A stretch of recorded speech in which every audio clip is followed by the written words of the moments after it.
Welcome to Talking Business, a podcast in Melbourne, Australia.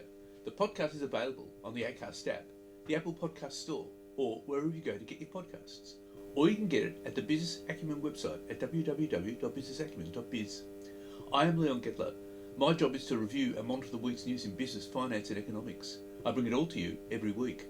This is episode number 18 in our series for 2022, and today's date is Friday, June the 3rd. First, I'll be talking to Brisbane fitness entrepreneur Tim West, who is behind Aussie boxing gym startup UBX, which has sealed a UK expansion deal. And I'll be talking to economist Saul Leslake about the economic challenges of the new Albanese government. But now let's talk to Tim West. Tim, tell us about UBX and what you're doing in the competitive fitness market. Yeah, what we're doing in the market is doing what no boxing product has been able to do before. And that is to sort of scale. And, you know, boxing as a fitness modality has always been really, really popular. It's popular with sporting teams. It's popular with people training in the park. It's popular in gyms, but it's never really reached the same heights of scale as what other fitness products have, despite its popularity. And so, look, I went to address that particular problem and looked at what are the limitations stopping boxing scaling. And as a kid, I grew up boxing, playing league and boxing, and I saw the merits of it from a fitness point of view.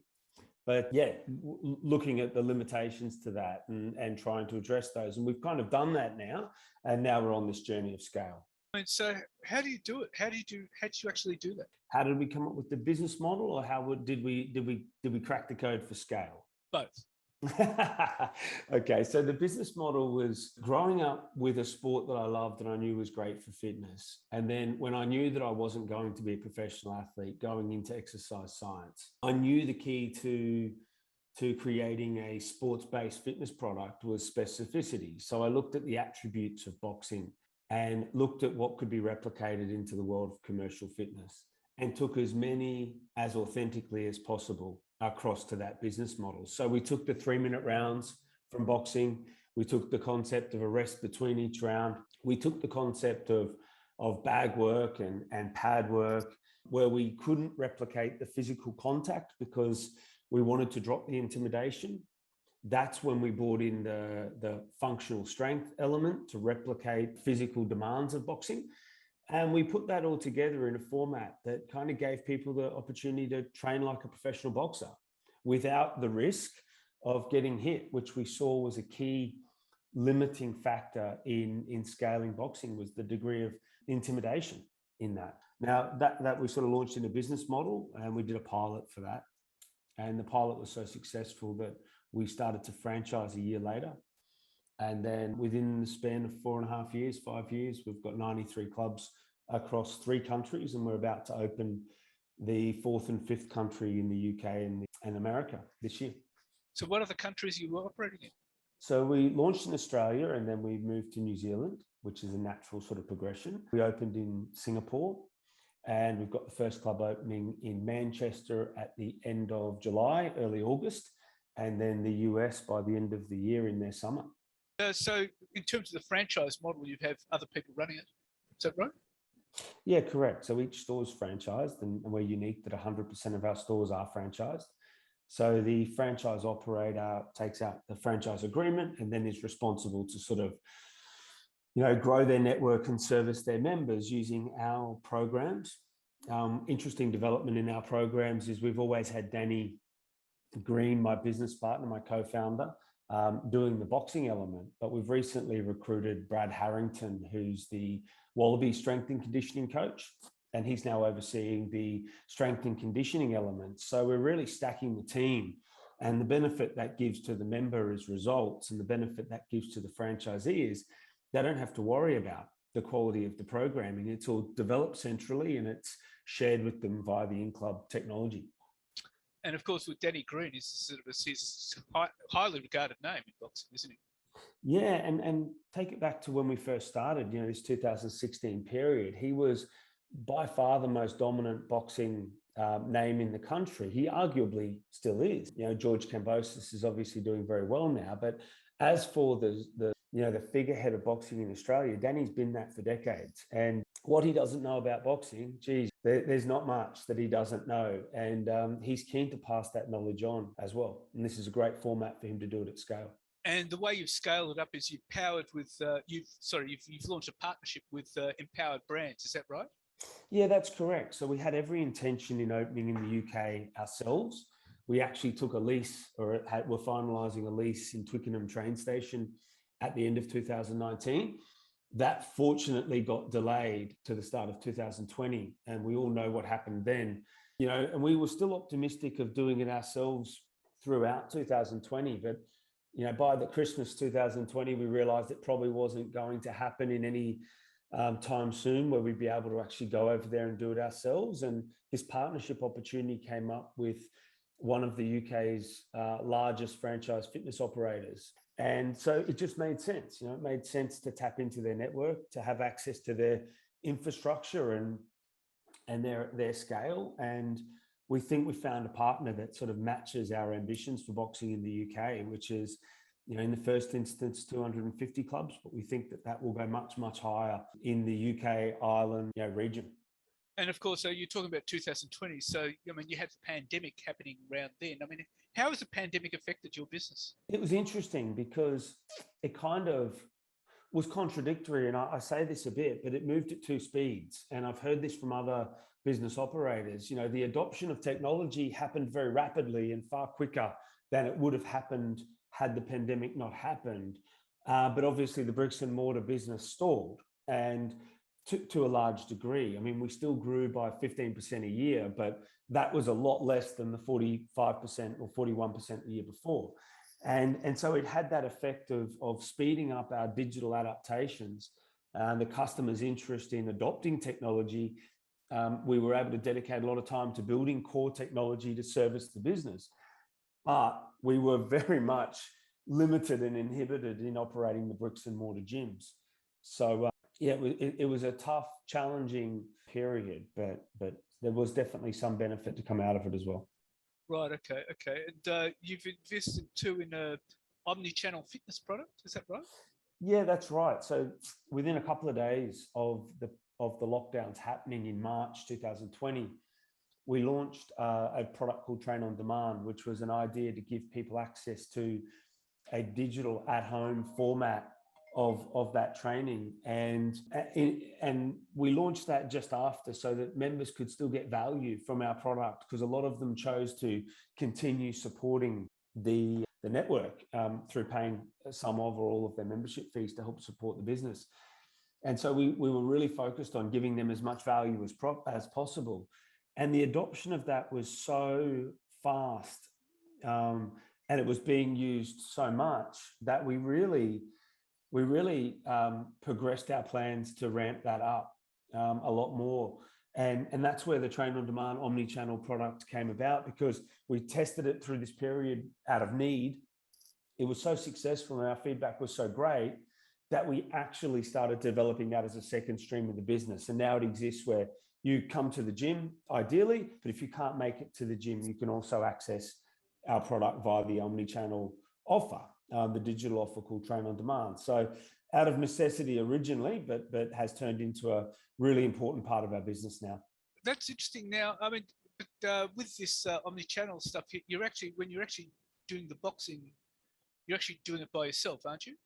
Yeah, that's right. You're following sort of shadow boxing. And a lot of people misunderstand shadow boxing because it's an important part of every professional boxer's training is to shadow box. So, it's a really valid format of training. And once people start to understand that and embrace it, they can get a great workout at home, whether they've got gear or not, just in front of a mirror, and we combine all the functional strength elements to really give that conditioning side of it. And so they can get this great workout at home, even if they've got absolutely no gear through the on-demand product. And of course, it also means that they're not actually going up against anyone else, which means they're not going to get hit. Yeah, well, I guess that's a feature of our business in general. Is one of the limitations to boxing has always been this perception that you're not really boxing unless you are fighting. And that is a real limiter. 60 to 65% of all of our customers are women, and most of them have never boxed before in their life. And so, both the at-home and the bricks and mortar have that in common, is that we don't have any contact at all in our training. It's the only contact you'll have is with a trainer holding pads for you. But that's it. And so it's an exciting format in that it gives the simulation of boxing, but takes out the risk completely. I mean, you'd be more inclined to attract people who normally wouldn't come into boxing at all. That's exactly right. And as I said, more than 90% of our customers have had no formal training in boxing and never even considered, other than the odd group fitness class, participating in boxing, because a traditional boxing gym really does have that expectation. If they're going to focus on you, you have to be someone willing to box for their club. And so by taking that out completely, it opens the addressable market up significantly. And as I said before, that's one of the reasons that we feel like we've cracked the code for boxing, because it's authentic boxing conditioning with absolutely no chance of getting hit. Right. Okay. So UBX is sort of just planning now to expand globally. Yeah, that's right. We look at the fitness industry globally in 3 key markets, and that's APAC, which we obviously founded in. So that's an obvious focus for us. Europe, and we're using England as the launching pad for Europe, and North America via the US. And we think the first clubs will open in New Jersey, and the second suite of clubs will open in Texas. And if we can keep developing sort of in concentric circles, if you like, from those key countries, like we have in the APAC region with New Zealand followed by Singapore, if we do Canada and then even consider Mexico and do maybe Spain and France and Germany, that will be really building out those 3 key economic areas. Well, Tim, it's been fascinating to talk to you, and thank you very much for your time. Mate, thank you so much for having me. I appreciate it. And now let's talk to economist Saul Eslake. Well, Saul, what are the economic lessons for the incoming Albanese government? I'm not sure at this stage there are too many lessons. The Albanese government has come to office, as almost every newly elected government, federal or state, in the last 50 years has done, with a fairly narrow mandate. Going back almost 50 years has shown that it's impossible for an opposition to win government for the first time on a platform of wide-ranging or major changes. Because if it tries, as the Liberals did under John Hewson in 1993, and Labor did under Bill Shorten in 2019, the incumbent government will use all the vastly superior resources at its disposal to frighten the wits out of the electorate in order to remain in office. So although they deny it, the Labor Party adopted a small target strategy in the lead up to the 2022 election, minimising the points of difference between it and the government and focusing on a range of measures where it chose to make a difference. So the government certainly has a mandate, for example, to support bigger increases in the minimum wage, to spend more on improving standards of aged care, to make childcare cheaper, to increase the supply of social and affordable housing, and to strengthen the national broadband network, for example.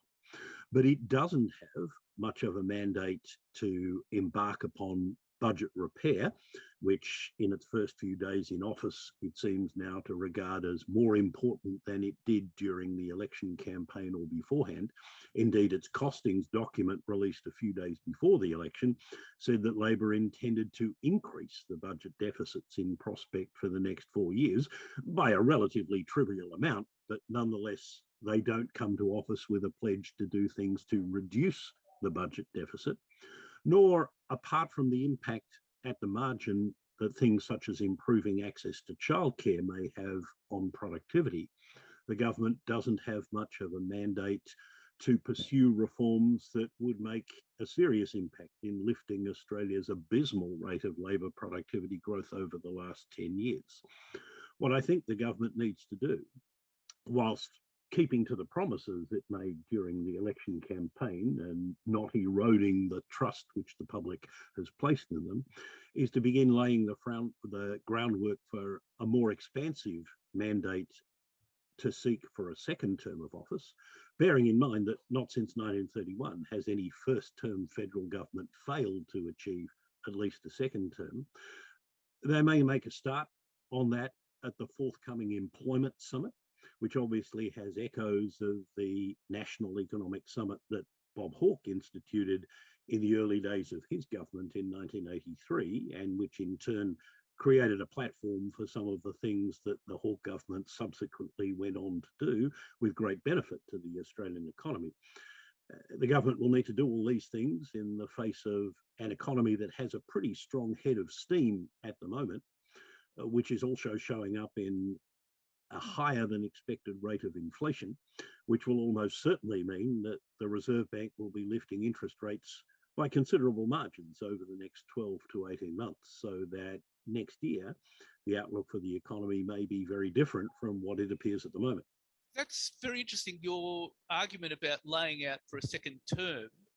That is interesting because one of the key issues, I think, is tax reform and changes the tax system. Basically, if the new government wants to lift spending in aged care, improve spending on NDIS, improve funding for universities and TAFE, and of course attend to upgrade defence, we're going to have to look at our tax system.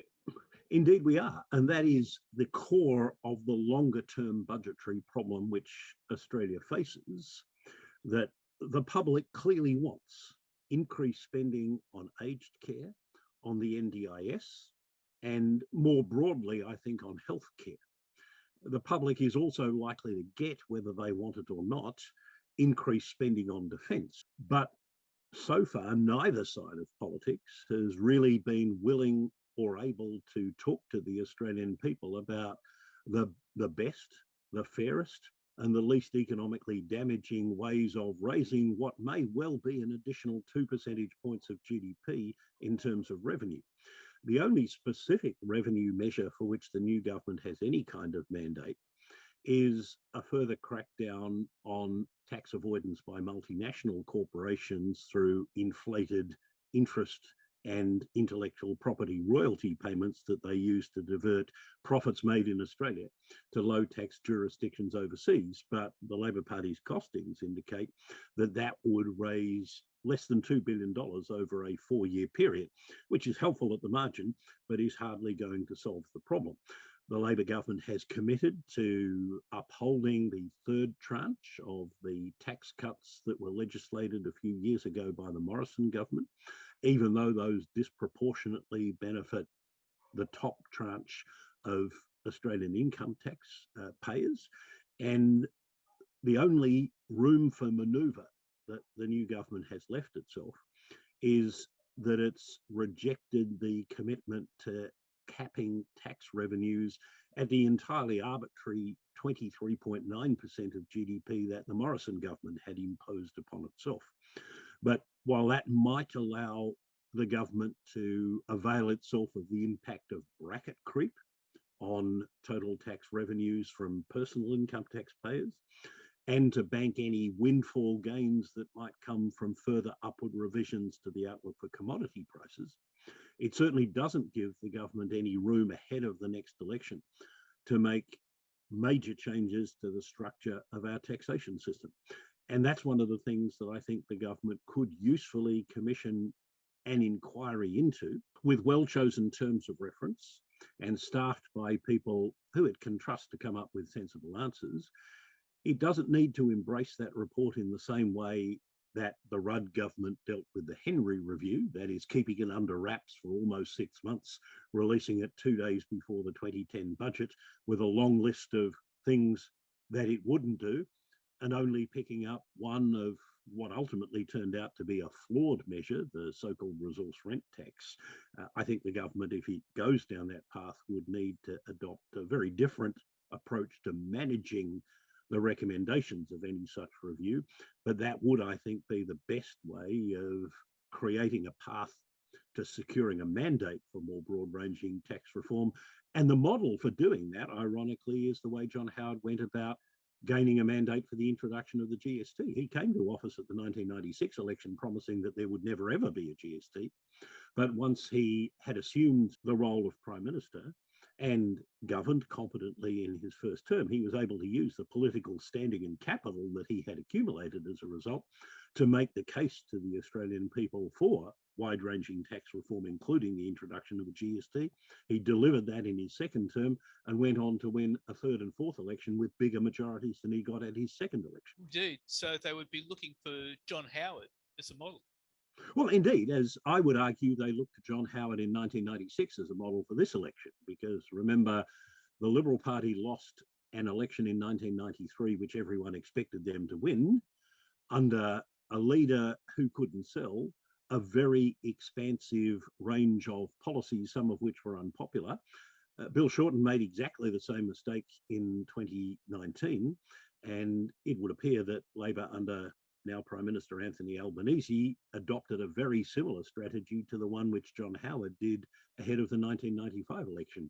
And while I would not expect Prime Minister Albanese to follow John Howard in terms of divvying up his campaign promises into core and non-core promises, I think that would only have worked once, I would expect the broad approach of sticking to the promises made during the most recent election campaign, but seeking to argue in the rundown to the next election in 2025 for a broader mandate to tackle effectively some of the serious longer-term challenges that Australia faces would be a politically feasible strategy for them to follow. Indeed, but the other issue too is how are they going to fix the budget? Because I mean, there's billions of dollars in deficit, there's $1 trillion of debt, and it's much worse than they thought, according to Chalmers. Well, yes, that's certainly what Dr. Chalmers has said in his first week in office. And of course, in that sense, he's following a pattern that newly elected treasurers at both the federal and state level have done probably since Bob Hawke did it in 1983, to get their first briefing from Treasury officials upon coming to office and say, oh dear, the cupboard is bare and we can't possibly keep all of our promises. Now, I don't think that's what the new government is going to do, but if the budgetary situation is significantly worse than had previously been disclosed, and I'm not sure that it is by a big margin, because after all, under the Charter of Budget Honesty, the secretaries of the Departments of Treasury and Finance do independently and without interference from politicians set out their estimates of the budget outlook in the weeks before the election is taken, and in their pre-election economic and fiscal outlook that was issued at the beginning of the campaign, the heads of the Departments of Treasury and Finance put forward estimates that were not materially different from those that were included in the last budget of the Morrison government that Josh Frydenberg brought down at the end of March. Of course, there are some things that have changed since then, and there will probably be further revisions to economic numbers that affect the shape of the budget. But the key point, I think, is that the Albanese government and Treasurer Chalmers do not have from the people a mandate to undertake either swingeing expenditure reductions or major revenue raising measures. And I think the most effective strategy for them, bearing in mind that the history suggests that they will get a second term in office as long as they avoid scandals and breaching promises that they've made during the election campaign, is to govern competently, gain the trust and respect of the people so that when they go to the next election seeking a mandate to tackle some of these issues, the people will give it to them. The one thing that they do have on their side, I guess, is that although the government has a very large amount of debt to serve, the cost of servicing it remains relatively low, because although interest rates are rising and will rise further, they are nonetheless low by historical standards. And a fair amount of the debt that's been accumulated over the last few years has been financed by issuing longer dated bonds at relatively low interest rates. So in the same way that a home buyer who fixes his or her mortgage at the bottom of the interest rate cycle has some latitude when variable rates start to rise, the government also has some time up its sleeve in terms of the cost of servicing this vastly higher level of debt before the need to take major actions to put the budget on a pathway eventually towards surplus becomes more urgent. Right, okay, but that will be a major issue now ahead. Well, it's a long-term issue. As I say, I don't think, particularly given some of the risks in the international economic outlook, the slowdown in China that's been exacerbated by Xi Jinping's pursuit of zero COVID above all other objectives, but also the growing risks of a recession in Europe as a result of huge increases in energy prices in particular, and in the United States as a result of the Federal Reserve's determination from a position of being behind the curve to bring inflation back down from over 8% to 2% over the next 18 months to 2 years. They don't know how much interest rates need to rise in order to achieve that goal. In those circumstances, there has to be some risk that they raise rates by more than necessary. And in those circumstances, the government does need to tread carefully and avoid an abrupt tightening of fiscal policy. So there are various challenges ahead for the Albanese government in terms of raising revenue for its next term, and changing the tax system and fixing the budget and treading these international waters. Indeed, there are. And that's why I think that a sensible, prudent course of action for them would be to commission the best advice they can get from respected sources to help them craft an agenda that will enable them to address seriously and successfully these longer term challenges, whilst, as any government in a democracy needs to do, retaining the trust and support of the Australian people. Well, Saul Leslie, those are very sobering words, and thank you very much for your time. That's a pleasure, Leon. Good to Thank talk you. to you. So what's happening in the news? Well, Australian home prices have fallen nationally for the first time in at least 20 months, according to two leading monthly indices. Both indices, from CoreLogic and REA's PropTrack, put the national monthly fall at about 0.1%. CoreLogic records that as the first monthly decline since September 2020, while PropTrack has it slated as the first fall since the COVID-19 pandemic started. CoreLogic reported much bigger home price falls for Sydney, minus 1%, and Melbourne, minus 0.7%, dragging down the national average, while PropTrack estimated both cities eased 0.3%. And the Australian economy slowed to 0.8% in the March quarter due to floods, following a rise of 3.6% in December. The economy grew 3.3% year on year. And Peter Dutton has lashed Australia's top corporate executives for siding with Labor and other parties, saying he would focus on policies to benefit small business as the Liberals' new federal leader.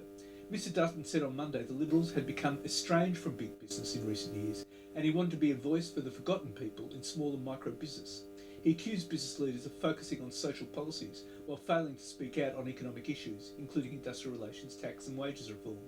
The new opposition leader's view was promptly rejected by some of Australia's leading corporates, who accused Mr Dutton of misreading the situation if he interpreted socially responsible positions they had adopted on climate change or gender equality as a repudiation of the Liberal Party. Mr Dutton, the former Defence Minister, who said some chief executives were now closer to other parties than the Liberal Party, was critical of the absence of strong voices that we would have seen even a decade ago within the last generation of business leaders. Leading corporate figures said big business policies on economic issues, which some might perceive as closer to the Liberal zone, did not mean their views on social matters were a no-go zone for conversation and left to the government to decide. One senior business figure said union officials would scoff at the suggestion big business prefers Labor when the top corporates continued to advocate the company tax cuts, industrial relations reform and wage rises linked to productivity. And AGL, the largest Australian electricity provider, has abandoned a controversial plan to split its coal-fired power plant from its retail electricity business following weeks of pressure from tech billionaire Mike Cannon-Brookes for faster climate action. The board said on Monday that it would back down from the proposal, announcing a review of the company's strategic direction and a renewal of the company's leadership, involving half of AGL's current board departing. Central to Cannon-Brookes' opposition to the demerger was the pace of AGL's plan to shut down its coal-fired power stations, which climate advocates and many investors warn is out of step with the goals of the Paris Climate Agreement to limit global warming to 1.5 degrees. Earlier this year, AGL brought forward the closure of its Bayswater coal plant in New South Wales from 2035 to 2033, while Loy Yang A in Victoria's Latrobe Valley would have its 2048 closure date brought forward to 2045. The company's third coal-fired power station, Liddell, is due to close next April. However, campaigners and some shareholders have been pushing for the company to align its closure dates more closely with the United Nations calls for developed countries to quit coal-fired electricity by 2030. Since becoming AGL's biggest shareholder, Cannon-Brookes has made it clear he will continue to use his influence to advocate for accelerated closures by 2035. Shareholders in AGL, which has assets spanning fossil fuels and renewable energy, have seen the value of their holdings collapse more than 60% in the past 5 years. This has largely been because the influx of cheap renewable energy across the east coast has eaten into the profits of coal-fired power stations, which account for the bulk of the company's profits. The change came about after Cannon-Brookes launched a large-scale campaign, Keep It Together Australia, arguing AGL's split would leave two smaller companies less able to fund accelerated closures of coal-fired power stations in line with global climate targets and risk leaving those generators as stranded assets. Shareholders have been set to vote on June 15 on a proposed split of AGL's retail operations from its ageing carbon-intensive assets. The company now concedes the plan will not secure a required 75% approval from voting shareholders and says it will report back to shareholders in September after completing a review of its strategic direction. The review will consider how the company can create long-term shareholder value amid accelerating pressure to decarbonise and provide affordable energy, and any new approaches for alternative third-party transaction. The company plans to undertake further consultations with parties including Cannon-Brookes Grok Ventures, shareholders, communities and government, and says the demerger proposal has so far cost $160 million, following estimates it could cost $260 million. And Crown Resorts has been hit with a record $80 million fine over its illegal practice of accepting Chinese bank cards at its Melbourne casino to fund gambling and disguising the transactions as hotel expenses. The gambling giant processed $164 million in China union-paid card payments and netted more than $32 million in revenue through the scam between 2012 and 2016. The matter came to light last year during Victoria's Royal Commission into the group. The newly formed Victorian Gambling and Casino Control Commission said on Monday afternoon that it would impose an $80 million fine on the James Packer-backed group over the scandal. It is the first time Victoria has hit Crown with a fine of more than $1 million after the state increased the maximum penalty it could impose to $100 million last year following the explosive Royal Commission. The scam breached the prohibition on Crown accepting credit or debit cards at the casino for gambling and its obligation to keep accurate accounting records. It also left Crown susceptible to dealing with the proceeds of crime. Crown said in a statement that it acknowledged historic failings and that was committed to the delivery of a comprehensive reform and remediation program. The Commission said it was also considering further penalties against Crown related to wrongdoing uncovered during the Royal Commission, which, as with inquiries in New South Wales and Western Australia, found Crown was unfit to hold its casino licence. The casino group still faces a blockbuster fine which could run to hundreds of millions of dollars from the financial crimes watchdog Austrac, which has alleged Crown took $1 billion in revenue from the high-risk VIP customers, including some with known criminal links. Crown's regulatory pain comes as a takeover by the New York-based private equity firm Blackstone reaches its final stages. Shareholders, including major investor James Packer, voted to accept the $8.9 billion deal on May the 20th. Blackstone still needs final approval from state gambling regulators before it gets the keys to Crown's casinos in Melbourne, Sydney and Perth. And Australian farmers are set to deliver a third consecutive bumper season of crops, but food prices will continue to climb due to a maelstrom of pressures on supply chain. This winter, farmers will capitalise on plentiful rains to plant a record 23.83 million hectares, almost the size of the UK, up 1% on last year. But quality of production may be hit by waterlogged fields, and some farmers have had to replant multiple times due to floods. And food prices will continue to rise as the war in Ukraine, fuel costs, labour shortages and weather disasters inflict unprecedented havoc on food supply chains. Grocery food prices have jumped 4% in the previous 3 months alone. Farmers face higher costs for diesel and agrochemicals such as pesticides and are expected to cut back on fertiliser use. A report by ANZ has warned of a prolonged food crisis into 2023 caused by lost exports from Russia and Ukraine and poor global harvests from extreme weather. And business leaders have warned companies face apocalyptic damage from spiking gas prices as motorists confront months of pain at the Bowser, with petrol to remain above $2 a litre, driven by Europe's oil blockade on Russia. The rise in energy costs, coupled with a predicted 10% rise in food prices, threatens to deepen cost of living pressures and extend a surge in inflation, which reached a 20-year high of 5.1% in the March quarter. The rise in global oil prices to above US $120 a barrel came after the European Union said it would ban all imports of Russian oil by ship in retaliation for the Ukraine war, a move that would block about 2/3 of Russia's oil exports. The Australian Energy Market Operator on Tuesday scrambled to impose a cap on gas markets in Sydney, Melbourne and Brisbane after wholesale prices soared 80 times normal levels. Anthony Albanese said briefings with Treasury and Financing included issues of cost of living. The spike in wholesale gas prices followed a cold snap that drove demand higher, exacerbated by last week's collapse of energy retailer Western Energy. The rise in energy prices came as David Williams, an investment banker specialising in agribusiness, predicted food prices would soar 10% this year. And ANZ could pay another hefty price for its faltering technology and processing systems, after ASIC said it was suing the bank for alleged unlawful fee slugging that has raked in tens of billions of dollars in revenue since 2016. ASIC alleges that between May 2016 and November 2018, around 165,750 ANZ customers were inappropriately charged cash advance fees and interest for credit card withdrawals. It is alleged that the fees and interest were charged because ANZ's banking platforms, including the ANZ app and the internet platform, were displaying incorrect account balances. ASIC also alleges that ANZ has not yet fixed the technical problem and the customers continue to be affected. ANZ has stumped up more than $10 million to compensate 165,750 customers affected by the system's failure before November 2018. However, ASIC is seeking compensation for customers affected by the problem in the last 4 years and pecuniary penalties because of the bank's alleged failure to do all things necessary to ensure its credit activities were conducted efficiently, honestly and fairly. ANZ said it was considering the ASIC legal claim, but did not comment on whether it would defend the federal court action. And consumers advocates are calling on the federal government to urgently regulate cryptocurrency exchanges to protect consumers amid evidence of volatile, complex and high-risk products are causing severe financial harm. The call comes amid carnage in the cryptocurrency market, with the price of Bitcoin 55% lower than its peak in November. Algorithmic stablecoin Terra USD trashed in early May, surprising investors who thought it was supposed to be a more secure asset than other crypto investment. Choice Senior Policy Advisor Patrick Viret said Australians expected the same level of consumer protection and regulatory oversight for crypto assets as they do with other financial products. Crypto is not currently recognised as a financial product under the financial services laws that ASIC enforces, except for exchange-traded funds linked to crypto assets. Mr. Viret said exchanges that sell or control crypto assets need to be subject to strong legal obligations, including a ban on market manipulation.